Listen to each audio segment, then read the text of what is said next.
குவியல் மாதிரி மண்ணை குவியல் பண்ணி போட்டால் மழை தண்ணி எவ்வளவு பேஞ்சாலும் இந்த மரத்துக்கு வந்து வேரல்கள் வராது. ஒரு 10 வருஷம் அப்படியே இருக்கலாம். அது ஃபாரஸ்ட் மாதிரி ஆயிருங்க. மேலே வந்து சூரிய ஒளியே கீழே வராது மண்ணுக்கு. மண் குவியலுக்கு 13 அடி. 13 அடி. ஆமாம், 4 பக்கம் 13 அடி. ஒவ்வொரு குட்டுக்கும் 5 அடி டயா. 5 அடியில் ஒவ்வொரு மூளைக்கும் ஒவ்வொரு கன்று வச்சாங்க. இந்த ஜீவாமிர்தம், இந்த பயோடைசிஸ்ன்னு ஒன்று போட்டிருக்கிறேங்க. அது போட்டதுக்கப்புறம் உங்களுக்கு ஜீவாமிர்தம் ஈஸியாக போச்சு. இப்போ மரமே நல்லா வந்துருக்குது. இப்போ போன ஈல்டுக்கும் இந்த ஈல்டுக்கும் ஏகப்பட்ட வித்தியாசம் தெரியும். இப்போ ஈஷாவிலேருந்து வந்திருந்தாங்க. 2-3 டைம் வந்ததுக்கப்புறம் நல்லா பார்த்துட்டு சரி நான் பனானா நாங்கள் எடுத்துக்கிறோம், காய்கறியும் பண்ணிகிட்டு இருந்தீங்கன்னா அது கொடுக்க எடுத்துக்கிறோந்தாங்க. தேன்வாழைப்புறம் அங்கே தான் போச்சு. 4 மாதத்துக்கு ஒருக்கா ஒரு தாய் மரத்துலேருந்து ஒரு கன்று விடுறோம் அப்படின்னா முளைப்புலேருந்து வருது பார்த்தீங்களா, அந்த கன்று தான் விடணும். இது அடிமரம் நல்லா பெருத்து வந்துருக்குது, தாரும் பெருத்து வந்துருக்குது. ஆனால் ஆர்கானிக்கில் வந்து இந்தளவு 25 கிலோ கொண்டாடுறாங்கிறது பெரிய விஷயமா தான் நான் நினைக்கிறேன். கண்டிப்பாக குறைஞ்சபட்சம் 20 ரூபாய்னா கூட 900 ரூபாய் ஆகிப்போச்சு. வாழைவனம்னா வேலை கொஞ்சம் கம்மி. வேலை இல்லை, மரத்தை தார் வெட்டுறோம், அப்புறம் அப்பப்போ வந்து பார்த்துக்குறோம், அவ்வளோதான். நாம் எந்த தொந்தரவும் பண்ணக்கூடாது. 4 பூ எடுத்தோம் அப்படின்னா 1 கிலோ வரும். 500 ரூபா 600 ரூபாய்க்கு வாங்குறது ரெடியாக இருக்காங்க. ஆனால் ஆர்கானிக்னா தான் ரேட் அதிகமாக தான் இருக்குதுன்னு பயப்படுறாங்க. அப்படியெல்லாம் ஒன்றும் கிடையாது. மார்க்கெட்டில் என்ன ரேட்டு விற்கிதோ அதே ரேட்டு தான். நாங்கள் ஒன்றும் எச்செல்லாம் விற்க மாட்டோம். அண்ணா வணக்கங்கண்ணா. வணக்கங்க. பல்வேறு விதமான ஃபார்மிங்லாம் பண்ணிகிட்டு இருக்கிறோம். என்னென்ன ஃபார்மிங்லாம் நம்ம பண்ணிகிட்டு இருக்கிறோம்? பேர் வந்து குருசாமி. ஈரோடு மாவட்டம் பவானி வட்டம் மயிலம்பாடிங்கிற ஒரு கிராமத்தில் இருக்கிறேங்க. நாங்கள் வந்து வாழைவனம்னு ஒன்று போட்டோங்க. 2 வருஷம் ஆகுது. எதுக்காக போட்டோம் அப்படின்னா, எல்லோரும் நார்மலாக பண்ணுவாங்க. அது மாதிரி பண்ணோம்னா ஒவ்வொரு டைமும் உழவு ஓட்டணும். 1 வருஷம் ஆச்சுன்னா அது வெட்டு முடிஞ்சுன்னா உழவு ஓட்ட வேணுங்க. அதுக்கு ஏகப்பட்ட செலவாகும். அதனால் சித்தோட்டுக்கு பக்கத்தில் பனானா ஃபாரஸ்ட்டு அதை உருவாக்குனவர் சண்முகசுந்தரன் அவர் தான் சொன்னாருங்க. அவர் போய் பார்த்துட்டு வந்து சரி நம்ம பண்ணலாம் அப்படின்ட்டு. காற்றுக்கு வந்து சாயறதுக்கு வாய்ப்பு கம்மி. காற்றுக்கு டொயினோ மரமோ எதுவும் கட்ட வேண்டியதில்லை. அதே மாதிரி இடைவெளி நல்லா இருக்கிறது. காற்று எவ்வளவு காற்று வந்தாலும் வெளியில் வந்துடும். களை வர்றதில்லை. நாம் வெட்டுறோம், வெட்டிட்டு அந்த மரத்தை கூட கீழே வெட்டி விடுறதில்ல. நம்மளுக்கு வேலையும் குறையுது. அடுத்தது வருஷத்தில் 4 கன்று 3 கன்று விட்டுக்கலாம். 4 மாதத்துக்கு ஒருக்கா 4 மாதத்துக்கு ஒருக்கா 3 கன்று விட்டுக்கலாம். அப்போ நம்மளுக்கு வந்து ஈல்டு ஒரு மரத்துக்கு 15 கிலோ வந்தால் கூட 3 ஈல்டு வர்றப்போ கிட்டத்தட்ட 45 கிலோ வந்துடும். ஒரு சராசரியாக ஒரு 30 ரூபாய்ன்னு போனால் கூட ஒரு 1000 ரூபா 1200 வந்துடுங்க. ஒரு செலவு மரத்துக்கு 200 ரூபா போயிட்டால் கூட ஒரு 1000 ரூபா வினியமாக நிற்குங்கிற ஒரு கான்செப்ட். இதில் நான் ஃபஸ்ட்டு வருஷம் பண்ணினப்போ கொஞ்சம் இடைஞ்சல்லாம் இருந்தது. ஜீவாமிர்தம் இதெல்லாம் தான் விட்டுக்கிட்டு இருந்தேங்க. கொஞ்சம் மரம் வளருதுன்ட்டு கொஞ்சம் அப்படியே கொஞ்சம் கண்டுக்காமல் விட்டுட்டேன். அப்புறம் பார்த்தா ஈல்டு கம்மியாக தான் வந்தது. அப்புறம் இந்த வருஷம் வந்து புண்ணாக்கு ஒரு 7-8 விதமான புண்ணாக்கு, மற்றபடிக்கு இந்த ஜீவாமிர்தம், இந்த பயோடைசிஸ்ன்னு ஒன்று போட்டிருக்கிறேங்க. அது போட்டதுக்கப்புறம் உங்களுக்கு ஜீவாமிர்தம் ஈஸியாக போச்சு. அது எல்லாம் பண்ணுறதுனால இப்போ மரமே நல்லா வந்திருக்குது. இப்போ போன ஈல்டுக்கும் இந்த ஈல்டுக்கும் ஏகப்பட்ட வித்தியாசம் தெரியும். எப்படிங்கன்னா தார் வர்றது ஒரு சீப் அதிகமாக வருது, இடைவெளி கேப் அதிகமாக வருது. ஒரு தார் எப்படி பார்த்தாலும் ஒரு குறைஞ்சபட்சம் 15 கிலோவுக்கு மேலே வருங்க. முதல் வந்த ஈல்டு வந்து ஒரு 12 கிலோ வந்தது ஆவரேஜாக. அது அப்படி தான் போச்சுங்க. வெளியே மார்க்கெட்டுக்கு கொடுத்தோம். ஒரு 20 ரூபா 25 ரூபாய்க்கு போச்சு. அப்புறம் ஈஷாவிலிருந்து நான் ஸ்டாலெல்லாம் போட்டாங்கன்னா போகிறப்போ ஈஷாவிலிருந்து வந்திருந்தாங்க. அப்போ அவங்க வந்து பார்த்துருப்பாங்களாட்டிருந்து அப்புறம் தோட்டத்துக்கு வந்தாங்க. 2-3 டைம் வந்ததுக்கப்புறம் நல்லா பார்த்துட்டு சரி நான் பனானா நாங்கள் எடுத்துக்கிறோம், காய்கறியும் பண்ணிகிட்டு இருந்தீங்கன்னா அதுவும் கொடுக்க எடுத்துக்கிறோம். நாங்கள் அதுவும் ஒரு வாரத்தில் 200-300 கிலோ கொடுப்போங்க. இதுவும் வாரத்தில் ஒரு 500 கிலோ. தேன்வாழைப்புறம் அங்கே தான் போச்சு. இப்போ வெட்டு முடிஞ்சுது. அடுத்தது வந்து மறுபடியும் மரம் வந்துருச்சு. மறுபடி தார் தள்ளுறதுக்கு ரெடியாக இருக்குங்க. இன்னொரு 3 மாதத்தில் மறுபடியும் ஈல்டு வந்துடும். வாழை வனம் அப்படிங்கிற ஒரு கான்செப்ட் வந்து தெளிவாக ஒரு சூப்பரான ஒரு ப்ரொசீஜரில் பண்ணிட்டு இருக்கீங்க. எவ்வளோ பரப்பளவில் எவ்வளோ வாழை மரங்கள் இருக்குங்க? பரப்பளவு வந்து 1/2 ஏக்கருங்க. சரிங்க. 1/2 ஏக்கரில் நம்ம நார்மலாக பண்ணுறவங்க 500 மரம் வைப்பாங்க. அதே அளவு தான் இதுவும் 500 மரம். 500 மரம் தான். 500 மரம். ஆமா. இப்ப நார்மலா வந்து நம்ம சாகுபடி பண்ணும்போது பாத்தீங்கன்னா, வட்டப்பாத்தியோ அல்லது ஃபிளாட்டா இருக்கிற பிளேஸ்ல சொட்டு நீர் போட்டு அப்படியே நடவு செய்வாங்க. ஆனா நம்ம இந்த வாழை வனம் அப்படிங்கிற கான்செப்டுக்குள்ள வரும்போது ஒரு டிஃப்ரெண்டான ஒரு முறையை வந்து கையாளுறோம். இதை பத்தி கொஞ்சம் சொல்லுங்க. அதான் எதுக்காகன்னா, இப்போ காற்றுக்கு சாயாதுங்கிறது ஒன்று. குவியல் மாதிரி மண்ணை குவியல் பண்ணி போட்டால் மழை தண்ணி எவ்வளவு பேஞ்சாலும் அது மரத்துக்கு வந்து வேரல்கள் வராது.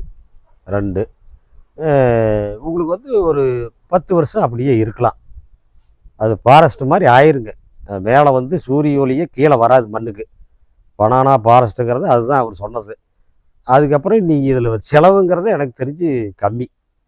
பனானா ஃபாரஸ்ட்டாக இருக்கட்டும், நம்மளுடைய வாழை வனமாக இருக்கட்டும், இந்த அமைப்பை அமைக்கிறதுக்கு எந்த முறையில் அமைக்கணும்? அதாவது ஒவ்வொரு கண்ணுக்குடைய இடைவெளியாக இருக்கட்டும், நம்ம வந்து பார்த்தீங்கன்னா குவியல் மாதிரி பண்ணியிருக்கிறோம். ஒவ்வொரு பேட்ச் வாழைக்கன்றுகள் இருக்கிற இடத்துல பார்த்தீங்கன்னா குவியல மாதிரி இருக்குது. நம்ம வந்து கீழே இருக்கிறோம். எவ்வளோ தண்ணி வந்தாலும், அதாவது கிட்டத்தட்ட ஒரு 2 அடி 3 அடி தண்ணி நின்னா கூட வாழை மரத்துக்கு ஒன்றும் ஆகாதுங்க. இது கேப் வந்துங்க மண் கோவிலுக்கு 13 அடி. 13 அடி. ஆமாம், 4 பக்கம் 13 அடி. ஓகே. 13 அடியை 5 அடி டயா பண்ணுறது. மேலே ஒவ்வொரு குட்டுக்கும் 5 அடி டயா. 5 அடியில் ஒவ்வொரு மூளைக்கும் ஒவ்வொரு கண் வச்சிடுறது. ஃபஸ்ட்டு ஒரு தாய் கன்று ஒரு மரம் வச்சிடுறது. அதுக்கப்புறம் 4 மாதம் கழித்து இடையில இன்னொரு கன்று விட்டுறது. மீதி வர்ற கண்ணை அறுத்துடுறது. அதுக்குள்ளே இது மரம் மேலே போயிருங்க. ஒவ்வொரு 4 மாதத்துக்கு ஒருக்கா ஒரு கன்று இடக்கன்று விட்டுக்கிட்டே இருக்கணும். 4 மாதத்துக்கு ஒருக்கா ஒரு தாய் மரத்துலேருந்து ஒரு கன்று விடுறோம் அப்படின்னா, இந்த மாதிரி முளப்பிலிருந்து வருது பார்த்தீங்களா, அந்த கண்ணை தான் விடணும். இது மாதிரி அறுத்துட்ட கண்ணை விடவே கூடாது. ஏன்னா எல்லாருமே அறுத்துட்ட கண்ணு தான் விடணும், அப்போ தான் ஹைட்டு போகாதுன்னு சொல்லுவாங்க. அது கண்டிப்பாக ஈல்டு கம்மியாக வரும். இது நான் அப்படி தான் விட்டேன், அறுக்காமல் அந்த முளப்பில் விட்டுறது தான். இது அடிமரம் நல்லா பெருத்து வந்துருக்குது, தாரும் பெருத்து வந்துருக்குது. அதனால் இப்படி தான் விடணும். தாரு பார்த்தாலும் ரொம்ப நல்லா பெரிய தாரா தான் விட்டுருக்குங்கண்ணா. இடைவெளி நல்லா வந்தது. தாருங்க ஒரு 20 கிலோ 25 கிலோ வரும். ஃபுல்லாக ஆர்கானிக்கில் பண்ணதுங்க. ஓகே ஓகேங்கண்ணா. ஆனால் ஆர்கானிக்கில் வந்து இந்தளவு 25 கிலோ கொண்டாடுறாங்கிறது பெரிய விஷயமா தான் நான் நினைக்கிறேன். கண்டிப்பாக. இது எவ்வளோ வெயிட் வருங்கண்ணா? வருங்க, ஒரு 20 கிலோ தாண்டி 25 கிலோ வரும். 25 கிலோ வருங்க. கண்டிப்பாக. சூப்பர்ண்ணா. இப்போ வந்து நம்ம கண்ணு வெட்டுறதே இல்லைன்னு சொல்றீங்க. அது எப்படின்னா, அது அதனுடைய வேஸ்டேஜ் எப்படி மக்கும்?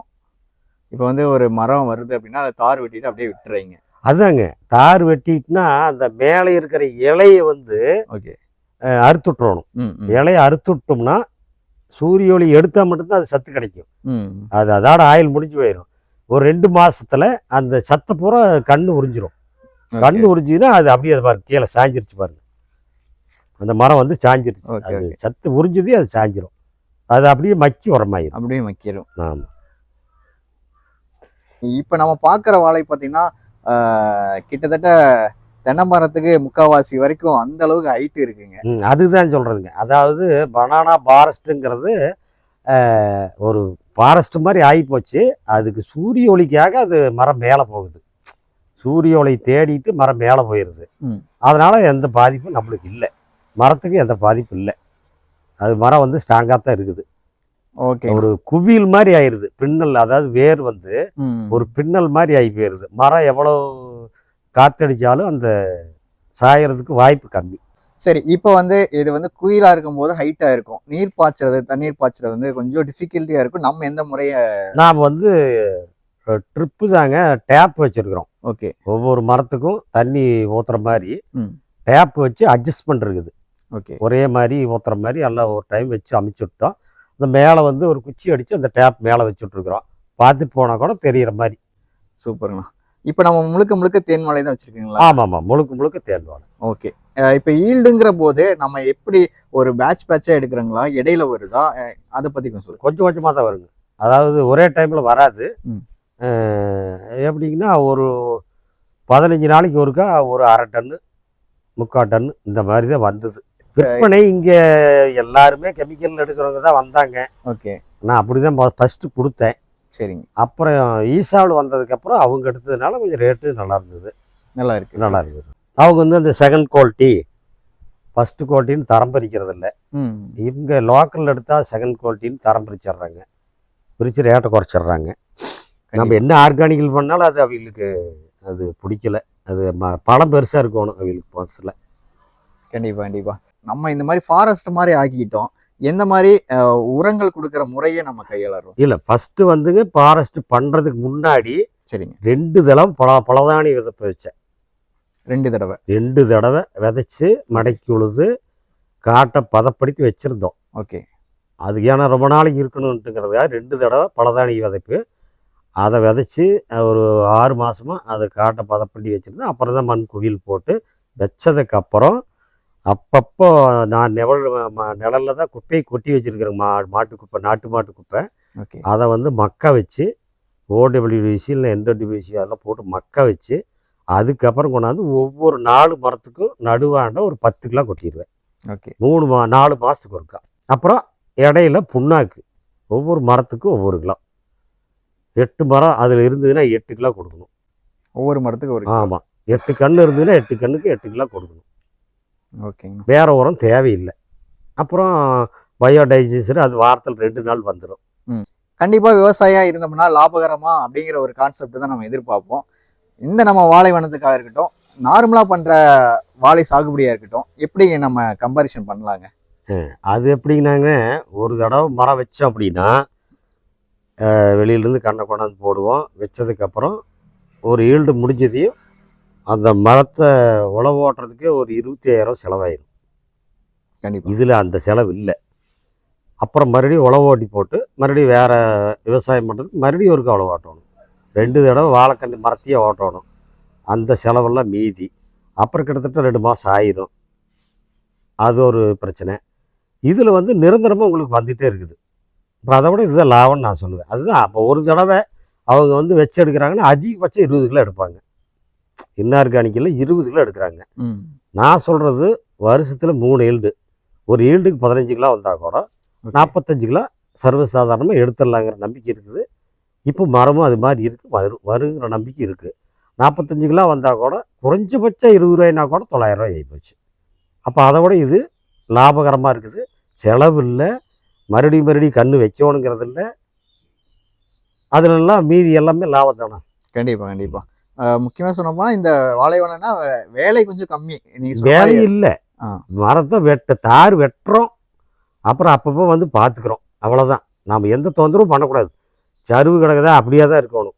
அந்த தாய் மரத்தை வந்து பழத்தை வெட்டிட்டு அந்த தாய் மரத்தை அப்படியே விட்டுறணும். அந்த சத்தை வந்து கன்று உறிஞ்சி அது சீக்கிரம் அது வளர்ந்துடும். வளர்ந்ததுக்கப்புறம் அந்த தாய் மரம் கீழே விழுந்து மக்கி உரமாயிரும். இது தவிர்த்து வேற அதாவது இப்போ வந்து பார்த்தீங்கன்னா பூங்கன்று இருக்குது, பூமலை இருக்குது, இந்த மாதிரி சாகுபடி பண்ணலாங்களா எப்படிங்க? இல்லை, பூங்கன்று ஆகாது. அது மரம் வந்து லென்த்து வரும், ஆனால் உருட்டு கம்மியாக தான் வரும். அது காற்றுக்கு தாங்காது. அது வந்து வச்சோம்னா மறுபடியும் அது தாங்கல் ஏதோ ஒன்று கட்டணும். அது அவ்வளோ சுத்தப்படாது. கண்டிப்பாக, கண்டிப்பாக. பொதுவாக ஆர்டினரியாக சாகுபடி பண்ணுறவங்க பார்த்தீங்கன்னா அந்த டொயின் போட்டு மூங்கில் வச்சு நிறைய கட்டுறதை நம்ம பார்த்துருக்குறோம். அந்த கதிலி ரகம் வெரைட்டி பார்த்தீங்கன்னா அந்த மாதிரி தான் பண்ணுவாங்க. நம்ம வாழைவனத்தில் ஒரு டொயினோ ஒரு குச்சி அதுதான். அது ஏன் அப்படின்னா 13 அடி கேப்பு. இப்போ காற்று வந்ததுன்னா வடகிழக்குலேருந்து வரும், இல்லை தென்கிழக்குலேருந்து வரும். நீங்கள் அந்த திசையை பார்த்தீங்கன்னா இதில் கரெக்டாக இருக்கும். வடகிழக்குலேருந்து கேப் இருக்கும். அப்படி கேப் வர்றப்போ உங்களுக்கு எவ்வளோ காற்று வந்தாலும் வெளியில் போயிடும். 4 பக்கம் சந்து இருக்குது. அவங்க நார்மலாக பண்ணுறது வந்து அவ்வளோ கேப் வராது. அதனால் இதில் வந்து வெளிப்பட்டு அதிகம். கண்டிப்பாக, கண்டிப்பாக. 6 அடி 7 அடி அதுதான் அவங்க வைக்கிறது. ஆமாம் ஆமாம். இது 13 அடிக்குள்ளே 4 கன்று வைக்கிறதுனால தான் மரம் மேலே போகுது. இதுலேயும் இன்னும் கொஞ்சம் கேப் பண்ணோம்னா அப்புறம் காற்று அடைச்சிருவோம். ஓகே. இப்போ வந்து நார்மலாக கொடுக்குறாங்க ஒரு தார். நார்மலாக சாகுபடி இந்த இதுக்கும் நம்ம வந்து ஆர்கானிக்காக இந்த வாழை வனத்தில் கொடுக்கக்கூடிய வாழை தாராக இருக்கட்டும், விலை எப்படி எந்த அளவுக்கு டிஃபரன்ஸ் ஆகுது? நல்ல விலை கிடைக்குதுங்களா மார்க்கெட்டில் எப்படிங்க? இல்லை, மார்க்கெட்னாங்க வெளியில் மார்க்கெட்டு ஒரே விலை தான். அது ஆர்கானிக்காக இன்ஆர்கானிக்காக அதெல்லாம் கிடையாது, எல்லாம் ஒரே விலை தான். இந்த ஆர்கானிக் பழம் வேணும்னு வர்றாங்க பார்த்தீங்களா, அவங்க தான் ரேட்டு கொடுக்குறாங்க. அதனால் ரேட் இருக்குது. ஓகேங்கண்ணா. அது ஒரு 10 பேர் சேர்ந்தா நாம் தனியாக ஒரு இடத்துல கூட கடையே போடலாம். ஆனால் அது சேரணும். அது ஏன்னா ஒருத்தன் பண்ணான்னா மறுத்து எவனும் பண்ணுறதில்ல. இயற்கை விவசாயத்துக்கு வர்றதுக்கே பயப்படுறாங்க. 5 வருஷம் ஆகும், 6 வருஷம் ஆகும் அப்படின்னு பயப்படுறாங்க. அவ்வளோலாம் இதில் ஆன மாதிரி எனக்கு தெரியல. ஃபஸ்ட்டு வருஷம் ஈல்டு கம்மியாக தான் வந்தது. ஆனால் இன்னொன்று என்னென்னா, கெமிக்கல் போட்டு பண்ணுறவைங்க ஒவ்வொரு வருஷமும் உரத்தை அதிகப்படுத்திட்டு போவாங்க. இந்த வருஷம் 1 மூட்டை போட்ட டிஏபியை அடுத்த வருஷம் 1.5 மூட்டை போடுவாங்க. அப்போ தான் வரும். அப்புறம் ஈல்டு அவங்களுக்கு குறைய ஆரம்பிக்கும். அப்போது உரத்தை அதிகப்படுத்திகிட்டே போவாங்க. மண் வளம் கெட்டு போயிடும். இது இந்த வருஷம் 12 கிலோ வந்தது. அடுத்த வருஷம் 15 கிலோ வரும். அதுக்கு அடுத்து 20 கிலோ வரும். மண் வளமாயிரும். 20 கிலோ கன்ஃபார்மாக வரும். 3வது வருஷங்கிறப்ப 20 கிலோ வரும். நம்பிக்கை இருக்குது. ஓகே, சூப்பர்ண்ணா. கண்டிப்பாக இப்போ நிறைய பேர்த்துக்கிட்ட நீங்கள் சொன்ன மாதிரி நிறைய ஆர்கானிக் உருவானாதான் அதுக்குடைய மார்க்கெட்டிங் கொஞ்சம் நல்லா இருக்குன்னு சொன்னீங்க. கண்டிப்பாக. சரிங்கண்ணா, இப்போ புதுசாக நம்ம வாழை வனம் உருவாக்கணும்னாலும் சரி, இல்லை ஆர்கானிக்காக போகலாம் அப்படின்னாலும் இந்த வாழை வனத்துக்கு எந்த மாதிரி நிலங்கள் இருந்தால் நம்ம இந்த ஃபீல்டுக்கு வரலாம், இல்லை புதுசாக வரவங்களுக்கு உங்களுடைய அட்வைஸ்? எந்த நிலமாக இருந்தாலும் வரலாம். ஓகே, அது நிலமெல்லாம் அதுக்கு சம்மந்தமே இல்லை. ஏன்னா களிமண்ணாக இருந்தாலும் அதை குவியல் பண்ணிடுறோம்ல, அதனால் பிரச்சனை இல்லை. தண்ணி கீழே தான் இறங்கிக்கும். வெங்கச்சாங்கல்லாம் இருந்தாலும் வரலாம். அதுக்கு சம்மந்தமே இல்லை. இல்லை, தாராளமாக பண்ணலாம். அதாவது ஃபஸ்ட்டு கேட்குறதுக்கு பயமாக இருக்கும். இப்போ பெங்களூர்லேருந்து கூட 2 பேர் பண்ணுறாங்க. பார்த்துட்டு போயிருக்கிறாங்க. அவங்க அப்பா அம்மா தான் கொஞ்சம் பயப்படுவாங்களாட்டு இருக்குது. ஏன்னா புதுசாக இருக்குதே அப்படின்னு. இப்போ அவங்களே மாறிட்டாங்க. அவங்க அப்பாவெல்லாம் காட்டம் காட்டி, இல்லை நாமளும் பண்ணலாம். ஏன்னா நம்ம இப்போ ரியலாக வந்துட்டு இருக்கிறத பார்த்துட்டாங்களா. இப்போ இதில் ஒன்றும் செலவு இல்லை, வேலை இல்லை, நோய் மட்டும் வராமல் பார்த்துக்கிட்டா போதும். அதுக்கு இந்த சூடாமோனஸ், வீரடி இது சம்மந்தப்பட்டது அப்பப்போ கொடுத்துட்டே இருக்கணும். அது கொடுத்துட்டு இருந்தோம்னா இந்த வண்டு பிரச்சனை அதெல்லாம் அப்பப்போ பார்த்துட்டு இருந்தோம்னா இதில் நோய் எந்த பிரச்சனையும் வராது. அப்படி வரப்போ இதுதான் லாபம். நீங்கள் இப்போ தான் நான் ஃபாரஸ்ட் ஒன்று ஆரம்பிக்க போகிறேன், வாழை வனம் உங்களை மாதிரி நம்மளை மாதிரி ஆரம்பிக்கிறோம் அப்படின்னா இனிஷியலாக எவ்வளோ செலவாகும்? கொஞ்சம் நிறைய வேலை செய்கிற மாதிரி தெரியுது. குவியல் பண்ணியிருக்கிறோம், டிஸ்டன்ஸ் பண்ணியிருக்கோம், பள்ளம் பண்ணியிருக்கிறோம், ட்ரிப்ஸ் போட்டிருக்கிறோம். இதுக்கெல்லாம் பார்த்தா இப்படிங்க செலவாகும்? ஆரம்பத்திலே அதிகமாக தெரியுது மட்டும் செலவு. இப்போ நான் 1/2 ஏக்கராவுக்கு ஜேசிபி 2 நாள் ஓடிச்சு. சரிங்க. ஒரு நாளைக்கு 5000 ரூபா, 2 நாளைக்கு 10,000 ரூபாய் ஆச்சு. 1/2 ஏக்கருக்கு. இது 2 வருஷத்துக்கு முன்னாடி. இப்போ மீறின ஒரு 2000 ரூபா சேர்த்தி வரும், அவ்வளோதான். ஒரு 12,000 ரூபா பண்ணிட்டோம்னா ஏக்கராவுக்கு ஒரு 20 ரூபா வந்துடுச்சு. 20 ரூபா 22 ரூபா வரும். பண்ணிட்டு அப்படின்னா உங்களுக்கு எந்த வேலையுமே இல்லையே. களை வெட்டுற வேலை இல்லை. இப்போது நார்மலாக போடுற காட்டில் களை வெட்ட வேணும், மண் அடைக்கணும். இப்போ அதுக்கு பவர் வீடரோ டில்லரோ ஏதோ ஒன்று விடணும், சின்ன டிராக்டரோ. அந்த செலவு இதில் இல்லை. அது அப்படி பார்த்தோம்னா ஏக்கராவுக்கு 5000 ரூபா ஆயிரும். அவங்க மண் அடைக்கிறதுக்கு அதெல்லாம் பண்ணுறப்போ களை இருந்ததுன்னா ஒரு டைம் டில்லர் விட்டு ஓட்டினாங்கன்னா அதுக்கு 2000 3000 5000 ஆகி போயிடும். அப்போ அந்த செலவை இதில் ஃபஸ்ட்டே பண்ணிடுறோம்.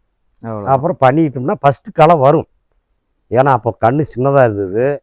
களை 4 கன்று வச்சுட்டோம்னா பூரா காடு சொட்டை, சூரிய ஒளி கீழே இறங்கும். அதுக்கு நான் என்ன பண்ணியிருந்தேன், தட்டைப்பயிர் ஊனிட்டு இருந்தேன். தட்டைப்பயிர் ஊனிட்டு அதை குட்டு விட்டு மட்டும் களை இல்லாமல் தட்டைப்பயிர் மூடிச்சு. மீதி சொட்டையெல்லாம் பூரா களை வண்டி இது இவ்வளோ உயரம் வந்துருச்சு. அப்புறம் ப்ரெஸ் கட்டரை வச்சு ஒரு தடவை அடிச்சு விட்டேங்க. அடிச்சு விட்டது அது உளுந்தது தான். அது மறுபடியும் முளைக்கிறதுக்குள்ளே மரம் மேலே போயிடுச்சு. மேலே போனது இப்போ நிழலாகி போச்சு. இப்போ களையே இல்லை. களைக்கொல்லி யூஸ் பண்ணவே கூடாது, பண்ணல. ஓகே. ஆனால் இன்ஆர்கானிக்கில் பண்ணுறீங்க அந்த நார்மலாக எப்போ வாழை வைக்கிற மாதிரி பண்ணுறீங்க 10 நாளைக்கு ஒருக்கா 10 நாளைக்கு ஒருக்கா களைக்கொல்லி அடிச்சுட்டே இருப்பாங்க. இது நிழலாகவே இருக்குது, களைக்கொல்லி தேவையில்லை. ஓகேங்க. அப்புறங்க இந்த வாழைப்பூ வேஸ்ட்டு பண்ண வேண்டியதில்லை. அது என்ன பண்ணலான்னா மதிப்பு கொட்டலாம். எப்படி பண்ணலான்னா அந்த பூவை ஒடிச்சு 4 பூ ஒடித்தோம் அப்படின்னா அந்த பூவில் இருக்கிற அந்த நாரை எடுத்து நான் அப்படியே அந்த பூவை எடுத்து பிரித்து நிழலில் காய வச்சோம்னா ஒரு 20 நாள் 15 நாளில் காஞ்சிரும். 4 பூ எடுத்தோம் அப்படின்னா 1 கிலோ வரும். 1 கிலோ வந்ததுன்னா இன்றைக்கி 500 600 வாங்கிறதுக்கு ரெடியாக இருக்கிறாங்க. நாம் அதையும் பண்ணலாம். இப்போ இதில் இது தேன் வாழையில் அது ஒரு படிப்பட்டுருக்கு.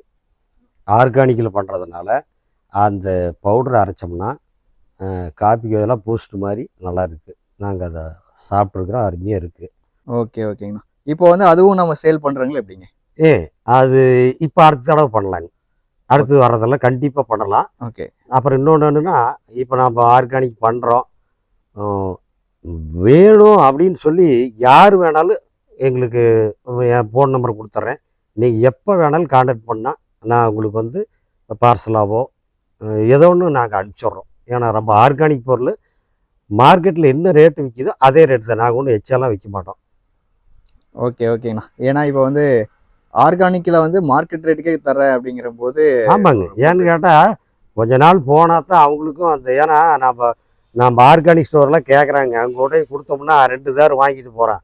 அவன் நம்மகிட்ட 300 ரூபாய்க்கு வாங்கினான்னா அவன் 600 700 பண்ணுறான். அப்போ கஸ்டமருக்கு ரேட் ஏறி போயிடுது. இங்கே கண்டிப்பா. இருக்கிற பொருளை விட 2 மடங்கு விலை வச்சிடுறாங்க. அதனால் ஆர்கானிக்னாவே ரேட் அதிகமாக தான் இருக்குன்னு பயப்படுறாங்க. அப்படியெல்லாம் ஒன்றும் கிடையாது. காய்கறி பண்ணிகிட்டு இருக்கிறேன். பீர்க்கன், புடலை, பாகல், அவரை, தக்காளி, வெண்டை எல்லாமே ஒரு 60 சென்டில் பண்ணிகிட்ருக்குறேங்க பந்தலில். அதுவும் அப்படித்தான். நீங்கள் உங்களுக்கு யார் வேணாலும் ஒரு 4 வீடு சேர்ந்து ஒவ்வொரு கிலோ வாங்கினோம் அப்படின்னா ஒவ்வொருத்தரும் ஒரு 200 எங்கள் ஒரு பட்ஜெட். அவங்க 200 ரூபாய்க்கு வாங்கினாங்கன்னா 4 பேர் 5 பேர் சேர்றப்ப 1000 ஆயிரும். நான் கொண்டாந்து உங்கள் டோர் டெலிவரியே பண்ணிட்டு வந்துடுறேன். பவானிக்குள்ளே ஓகே, ஓகே. பவானிக்குள்ளே இருந்தால் ஈரோடு வரைக்கும் பண்ணலாம். அப்புறம் உங்களுக்கு யார் எது வேணும்னாலும் கேளுங்க. பப்பாளி அடுத்து பப்பாளி வந்துடும், அதுவும் பண்ணுறோம். உங்களுக்கு ஏதாவது தேவை அப்படின்னா நீங்கள் கேட்கலாம். ஓகே, சூப்பருங்கண்ணா. நம்ம வந்து இப்போ வாழைவனம் வந்து இந்த வீடியோ இதை பற்றி டீட்டெயிலாக பார்த்துட்டோம். அடுத்து வந்து நம்ம ஆர்கானிக்காக பண்ணக்கூடிய காய்கறி தோட்டத்தை பற்றி நம்ம கண்டிப்பாக பார்க்கலாம். பார்க்கலாங்க. ஓகேண்ணா, ரொம்ப நன்றிங்கண்ணா. சரி, ஓகே.